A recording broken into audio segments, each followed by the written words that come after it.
সতীনাথ বাবু একজন স্কুল শিক্ষক ছিলেন। 60 বছর বয়সে রিটায়ারমেন্টের পরে তার মনে হলো যে এবার তো আমার সংসারের সব কাজ শেষ। সতীনাথ বাবুরা নিঃসন্তান, ওদের ছেলে মেয়ে হয়নি।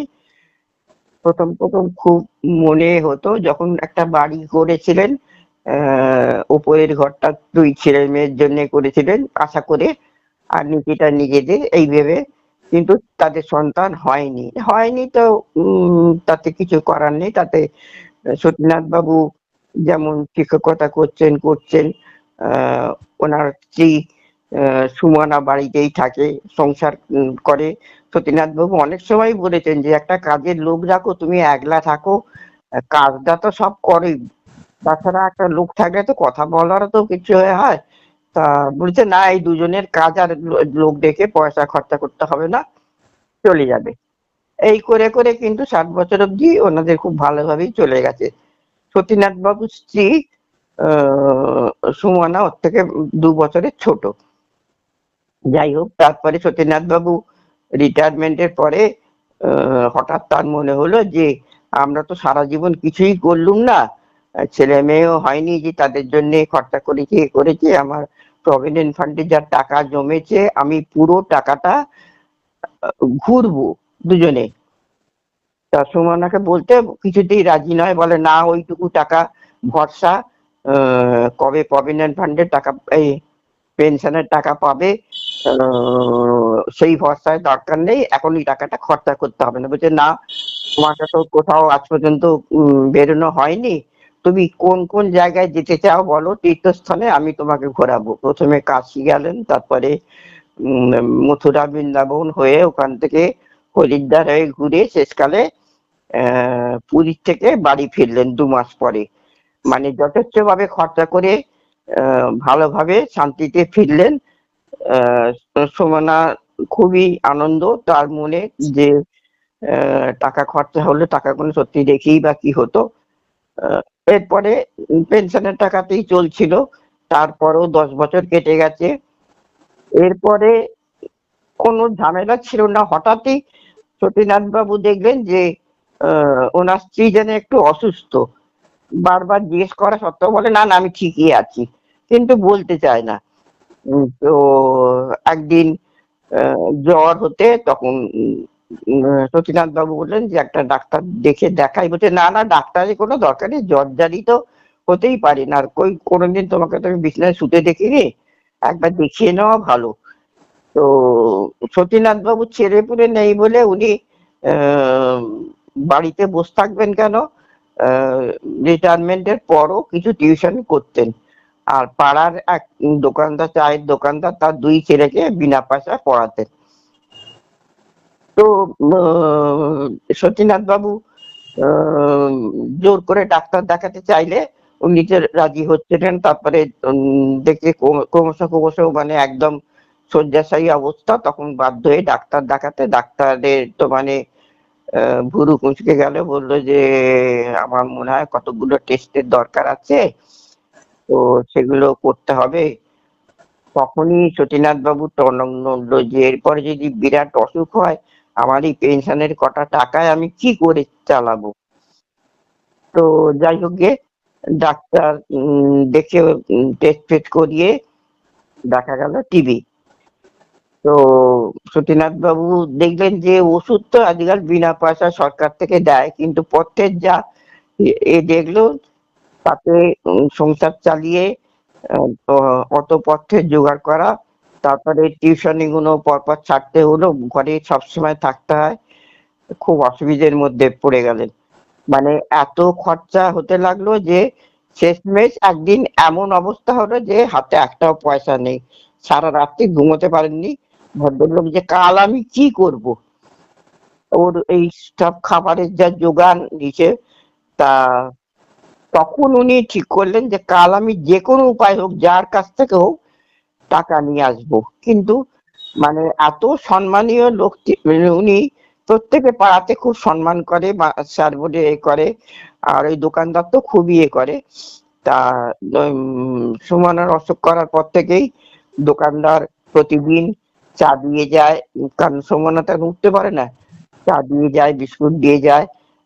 সতীনাথ বাবু টাকা দিলে বলে, স্যার আপনার আমার দুটো ছেলেকে মানুষ করে দিলেন, তারা আজ বড় চাকরি করছে, আর আপনি কি করে বলছেন আমি টাকা নেবো? তো যাই না। তারপরে শেষের দিকে তো মানে চালানো অসম্ভব হয়ে গেছে, আর টাকা পয়সা হাতে নেই, খুব চিন্তায়।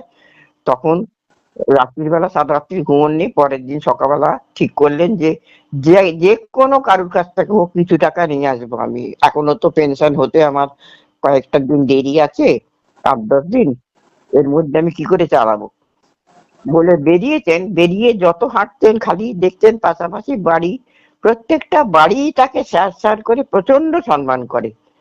তাদের কাছে গিয়ে হাত পাতবেন এটা ভাবতেই পারছেন না। ক্রমশ এগিয়ে গিয়ে অনেকটা চলে গেছেন, ভাবতে ভাবতে একটা বাড়ির সামনে দাঁড়িয়ে তখন ভাবছেন কি যে আমি তো এত দূর চলে এসেছি, বাড়ি তো একলা রয়েছে, ফিরে যাই বলে হঠাৎই চোখ পড়লে একটা বাড়ির দিকে, বিরাট বড় বাড়ি, রকওয়ালা, রকের দিয়ে উঠে ঘরের দরজাটা হাত করে খোলা। তো ভাবলেন যে দেখি, এরা তো আমায় চেনে না, এদের কাছেই চেয়ে দেখি বলে কেউ আছেন কেউ আছেন করে ডাকলো, কেউ সাড়া দেয়নি। তখন উনি মানে মনের ভুলেই হোক যা করেই হোক, মাথার মধ্যে একটা চিন্তা ছিল, একটা পা ঘরের বাইরের থেকে একটা পা ঘরের ভেতরে চৌকাঠ ছাড়িয়ে ঘরের ভেতর পাটা রেখে একটু জোরে চেঁচিয়েই ডেকেছেন, কেউ আছেন? বলতে ছেলে বেরিয়ে এলো, কাকে চাই? না কাউকে চাই না। বলে চাই না মানে আপনি বাড়িতে ঢুকে এসছেন, কাউকে চাই না কেন এসছেন? কোনো দরকার আছে? তখন লোকটা থতমত খেয়ে গেছে, তার সঙ্গে তো এইভাবে কেউ কথা বলে না। তখন বলছে কি যে না আমি এসছি, একটা দরকার ছিল। না কি দরকার? না থাকার দরকার নেই। বলছে না আপনি কেন এসছেন, আপনার তো অন্য মন্তব্য থাকতে পারে। তা সত্যনাথ বাবু মানে লজ্জায় এতে অপমানে চোখে জল এসে যাচ্ছিল, বললো কি যে ঠিক আছে আমার লাগবে না কিছু। ছেলেটা কিন্তু বারবার অপমান করছে, আপনি কোনো ধান্দায় এসেছিলেন, আপনি কোনো এতে এসেছিলেন। তার পরবর্তী সময় আবার বলছে আপনার যদি কিছু টাকার দরকার থাকে আপনি বলুন, আর যখনই দরকার হবে আপনি বলবেন। এইভাবে লোকের বাড়িতে এসে হুট করে দরজার ভেতরে বলছে আমি ঢুকিনি। তখন বলছে কি যে আপনি চৌকাঠ পেরিয়ে ঘরে ঢুকছিলেন, সালা না পেলে আপনি ঢুকেও তো আসতে পারতেন। আপনার টাকার বলার সঙ্গে সঙ্গে বলতে আপনার টাকার দরকার থাকলে আপনি বলুন, কত টাকা লাগবে আপনার বলুন। তখন সত্যনাথ বাবু বলছে যে হ্যাঁ আমার টাকার দরকারের জন্য আমি বেরিয়েছিলাম। তখন ছেলেটা পকেট থেকে হাত বাড়িয়ে 200 টাকার নোট পেয়েছে, একটা দিয়েছে হাতে। তো সত্যনাথ বাবু আশা করেননি, ভেবেছেন বোধহয় 10-20 টাকা দেবে। যাই হোক নিয়ে এগিয়ে বাড়ির কাছাকাছি যখন গেছেন, মানে ওনার মানে এই জীবনের লজ্জায় ওনার এই এমন অবস্থা হয়েছে, মানে কোনো দিকে আর হুঁশ নেই। বাড়ির দরজার কাছাকাছি এসে গেছেন প্রায়, সেই সময় এমন অন্যমনস্ক ভাবে চলছিলেন যে একটা গাড়ি এসে তার পাশ দিয়ে এসে তার সামনের রাস্তাটা ব্লক করে দাঁড়ালো। খুব রেগে গেছেন, খেয়ে এরকম অসভ্যের মতন গাড়ি চালিয়ে সামনে দাঁড় করালে ছেলেটা গাড়ির থেকে নেমে এলে, একটা ছেলে নেমে, স্যার আপনি আমায় চিনতে পারছেন না? কে তুমি? না আমি সূর্য। কে কোন সূর্য? না আপনার স্কুলে সূর্য না, আমাদের স্কুলে তো অনেক সূর্যই ছিল, কোন সূর্য? তখন বলছে আপনি যাকে খুব বেত মেরে পিঠ পায়ে হাত পা পাঠিয়ে দিয়েছিলেন, রক্ত বেরিয়েছিল, সেই সূর্য আমি। তখন বলছে তুমি কি তার জন্য আজ আমাকে অপমান করতে এসছো? বলছে না স্যার, আমি সেই দিনই মানুষ হয়েছি, কারণ আমার বাবা ডাক্তার আর আমার মা একটা কলেজের প্রফেসর। আমাকে কোনোদিন শাসন করেননি, বকেননি, মারেননি, বরং কেউ একটু জোরে কথা বললে ওনারা রেগে যেতেন। বকবেন না, আমার ছেলে ভীষণ ভালো। কিন্তু আমি সব সময় গিয়ে স্কুলে লাস্ট বেঞ্চিতে বসতো। আমি ভাবতাম যে আমার বাবা মা যখন আমাকে কিছু বলে না, স্কুলেও আমি মানে সবাই ওকে খুব মানে, পয়সা আছে এ আছে বলে, সেইটে আমার এমন অবস্থা হয়ে গেছিল আমি লাস্ট বেঞ্চিতে বসতাম। কিন্তু আপনি অত ছাত্রের মধ্যে আমাকে খুঁজে পেয়েছিলেন, আমাকে বলে উঠে এসেও এসে এই ফার্স্ট বেঞ্চিতে বসো। বসালে আমি বসেছি, কিন্তু উনি যেই বেরিয়ে গেছেন আবার উঠে চলে গেছি। এরকম করে কয়েকটা দিন দেখে একদিন উনি আসবেন, পড়িয়ে চলে গেছেন, তারপরে ওনার কি খেয়াল হতে আবার ঘরে ঢুকে দেখেন আবার লাস্ট বেঞ্চে চলে গেছে। তখন উঠে ড্রয়ার থেকে বেতটা বার করে, সরু ডিগডিগে বেতটা বার করে যেমন ভাবে পেরেছেন মেরেছেন। বলে বাপ মার শাসন না থাকলে ছেলে পুলে এরকম বাঁদর তৈরি হয়। তখন অন্য ছেলেরা বলছে ওর বাবা মা কোনদিন ওর গায়ে হাত দেয়নি, ভীষণ আদরের ছেলে। বলে হ্যাঁ, আদরে তো বাঁদর তৈরি হয়েছে, দেখতেই পেয়েছি। আমি যদি দ্বিতীয় দিন তোমাকে আর ফার্স্ট বেঞ্চের বাইরে দেখি, তাহলে আমি কিন্তু এখানে তোমাকে এ করতে দেবো না। কিন্তু উনি যখন বেরিয়ে গেছেন, তখন সব ছাত্ররা বলছে চল আমরা হেডমাস্টারকে গিয়ে বলি, ওনার ওনার কাছে আমরা পড়বো না, এ করবো না। বলছে আমি কিন্তু তখন ভাবলুম যে না, যদি এ হয়, আমার বাড়িতে বাবা মা জানতে পারে, তাহলে আমার বাবা মা আমার সম্বন্ধে খারাপ ধারণা হয়ে যাবে। তোদের কিছু করতে হবে না, পাশে একটা ডাক্তারখানা ছিল, সেখানে ওষুধ ফষুধ লাগিয়ে দিয়ে বাড়িতেও বাবা মাকে বলেনি। বলে আমার সেই দিন থেকে পরিবর্তন হয়েছিল। সেই শাসনটা যে আপনি আমায় করেছিলেন, সেই থেকে আমার জীবনটাই ঘুরে গেছিল। আমি দেখলাম সত্যি কথাই তো, আমি তো ওই বদ ছেলেগুলোর সঙ্গে মিশে লেখাপড়া আমার কিছুই হচ্ছিল না। মধ্যিখান থেকে উনি তো খুঁজে এতগুলো ছাত্রের মধ্যে আমাকে বার করেছেন। তো সেই থেকে আমার জীবনটাই পাল্টে গেল। আমি আজকে ডাক্তার হয়েছি, কিন্তু সবটাই আপনার দয়ায়। বলে পায়ে হাত দিয়ে প্রণাম করতে, তখন বলতে কি যে থাক হয়েছে। আর যে ছেলেটা ওনাকে অপমান করেছিল আর টাকাটা দিয়েছিল, সেও ভাবছিল এত ভদ্রলোক, এত সাজগোজ, এত সৌম্যদর্শন লোক, সে কেন এইভাবে বাড়িতে ঢুকে এসেছিল? চুরি করবার জন্য তো নয়, কি কারণ? সেও পেছন পেছন এসেছিল, এসে দূর থেকে সূর্যকে দেখতে পেয়ে ও দাঁড়িয়ে পড়েছে। সূর্য তোর বন্ধু, একসঙ্গে পড়তো। তা তারপরে সূর্য বলছে শুনুন স্যার, বাড়িতে আপনাকে নিয়ে যাই বলে বাড়িতে দু একটা বাড়ি পরই ওর বাড়ি নিয়ে গিয়ে বসিয়েছে। ওই ছেলেটার নাম সৌম্য, সাম্য।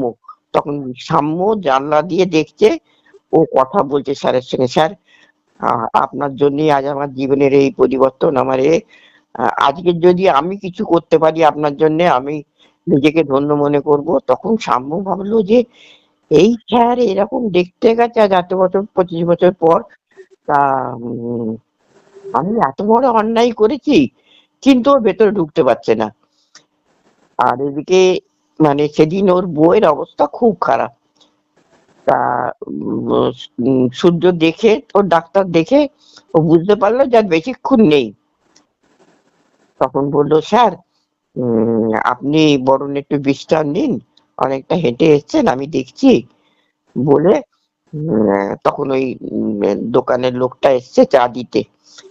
তখন বললো যে কিছু খাবার বড় দোকান থেকে আনিয়ে দেওয়া যাবে? বলে ওকে 1000 টাকা দিল, বললো যে আমাদের 3 জনের মতন খাবার এনে দাও। আর ভদ্রমহিলা মানে তখন বুঝতে পারছে যে আর বেশিক্ষণ থাকবে না হয়তো আজকের দিনটা। নিজের হাতে করে, মানে ভদ্রমহিলা যে কি আগ্রহ করে ওর হাতে খাচ্ছে, মানে মনে অত আশা ছিল, এ ছিল। আর এই রোগের জন্যে খেতে পারেনি, এ করেনি। আর এরও যত মনটা শান্তি হচ্ছে, সতীনাথ বাবুরও খুব, শিবনাথ বাবুরও মনটা খুব ভরে যাচ্ছে। কিন্তু সূর্য দেখলো যে ওনার কিন্তু ক্রমশ এ কমে আসছে, বেশিক্ষণ আর থাকবেন না। তখন সূর্য বললো যে দেখুন স্যার, আমরা দুজনেও খেয়ে নি এবার। তা বলছে তুমি কেমন দেখলে কাকিমাকে? না ভালোই, আমার দুর্বল তো, একটু ঘুমিয়ে পড়েছে। তা বলে জোর করে স্যারকে খাইয়েছে, নিজেও খেলো। খেয়েতে বললো স্যার আপনি একটু বিশ্রাম নিন। সেই সময় এ বলছে, সুমনা বলছে যে জল। তখন স্যার তাড়াতাড়ি এসছে জল দিতে। ও একটা ছোট ব্যাগ থেকে একটা মেজারমেন্টের ছোট গ্লাস বার করে এক গ্লাস জল দিয়ে স্যারকে বললো যে আপনি খাইয়ে দিন। দিল, তারপরেও কিন্তু ভদ্রমহিলা বলছে আর একটু খাবো। তখন সূর্য আর একটু নিতে, তখন সূর্যের হাতটা ধরে বলছে তুমি দাও। তা তখন সূর্য দিল, জলটা খেয়ে পাশ ফিরে শুলো। সূর্য জানে যে তখনই শেষ হয়ে গেল, কিন্তু স্যারকে বলেনি, বললে আপনি একটু বিশ্রাম নিয়ে নিন বলে ঘরে শুয়ে রেখে তারপরে সাম্য এসছে, বলছে যে আমি স্যারের সঙ্গে এরম করেছি। বললে হ্যাঁ, ওই জন্যই উনি ওরম ভাবে আসছিলেন রাস্তা দিয়ে, তুই এটা ঠিক করিসনি। বলে আমি বিশ্বাস করে একটুও চিনতে পারিনি। বললে না, তোর তো পয়সা অতিরিক্ত হয়ে গেছে, তাই জন্যে তুই ওনাকে চিনতে পারিসনি। আজ তোরও তো, তোকেও একদিন মেরেছিলেন উনি এই একটা কারণে। আমাদের অতগুলো ছাত্রের মধ্যে আমাদের দুজনকে উনি খুঁজে পেয়েছিলেন। তো আমরা শাসনের জন্য খারাপ তো কিছু হয়নি, দুজনেই দু রকমের মানুষ হয়েছি। তা বিকেল বেলার দিকে যখন শেষ হয়ে গেছে, তখন সূর্য একে ডাকছে, স্যার আপনি উঠবেন এবার? তখন বলছি কেন, ওর কি শরীর খারাপ হয়েছে? তা বলছে না, ভালো আছেন, আপনি আসুন। তখন দেখে বাইরে অনেক সধবা মহিলারা দাঁড়িয়ে, এরা দাঁড়িয়ে সব সিঁদুর পরাচ্ছে, এ করছে। তা উনি সাম্যকে বলেছে সূর্য যে তুই একটা গাছের গাড়ির জন্য বলে দে, আর ফুল টুল যা লাগে সমস্ত কর, আমি খরচা। বলছে না, তোকে কোনো খরচা দিতে হবে না, তুই দেখ এদিকটা, আমি দেখছি বলে সমস্ত ব্যবস্থা ট্যাবস্থা করে সাম্যকে বললো তুই নিয়ে যা, তা তুই মুখাগ্নি করবি। আর আমি স্যারের কাছে থাকি, কারণ স্যার একলা থাকলে আমি অন্তত ডাক্তার তো, আমি দেখতে পারবো, ওনারও অবস্থা ভালো নয়। তখন চলে গেছে। আর স্যার যখন ওরা ভাত খেয়েছিল 1টার সময়, 5টার সময় ফোন করে ছেলেটাকে বলেছে যে একটু চা দিয়ে যা, দিয়ে গেছে। তারপরে 8টার সময় আবার বলেছে যে এরকম খাবার কিছু অর্ডার দাও। কিন্তু দেখছে স্যারও যেন তেমন একটা মানে ভাব ওর মধ্যে, মুখে প্রকাশ করছে না। খাবার দিল, খেলো, সব করলো, কিন্তু সূর্য বললো স্যার আপনি শোবেন? তা বললো না, শোবো না, চলো একটু বারান্দায় গিয়ে বসি। বলে সূর্যই নানান রকম মজার কথা, স্কুল লাইফের কথা বলতে আরম্ভ করলো, এ করলো যাতে মনটা অন্যরকম হয়। কিন্তু ক্রমশ দেখছি উনি নিস্তেজ হয়ে পড়ছেন। করতে করতে ওই সোফাটার উপরই, বাইরে সোফাটার উপরই শুয়ে পড়লেন। সূর্য দেখে বুঝলো যে ওনার আর বেশিক্ষণ নেই। তখন ওর চিন্তা হচ্ছে যে 9টা বাজলো, ওরা তো সেই 6টায় বেরিয়েছে, 10টা তো বাজবে ফিরতে, কিন্তু আমি এখন কি করব বলে তারপর সাম্যরা যখন ফিরলো, ওই বউটাই, ওই চায়ের দোকানের বউটাই এসে ওদের সব কেটে দিল। তখন সাম্য ভেতরে এসে বলছে স্যার কি করছেন? বললো যে এবার তোর পালা, তোকে এখানে থাকতে হবে, এবার আমাকে যেতে হবে। তা বলে সে কি কথা? তা বলে হ্যাঁ, এরকম চলে গেছেন। তবে একটাই সান্ত্বনা, সন্তান না থাকলেও আজকের আমাদের দুজনের কাছ থেকে যে সন্তান পেলেন, ওনাদের কিন্তু মনের এই আফসোসটা একেবারে ঘুচে গেল।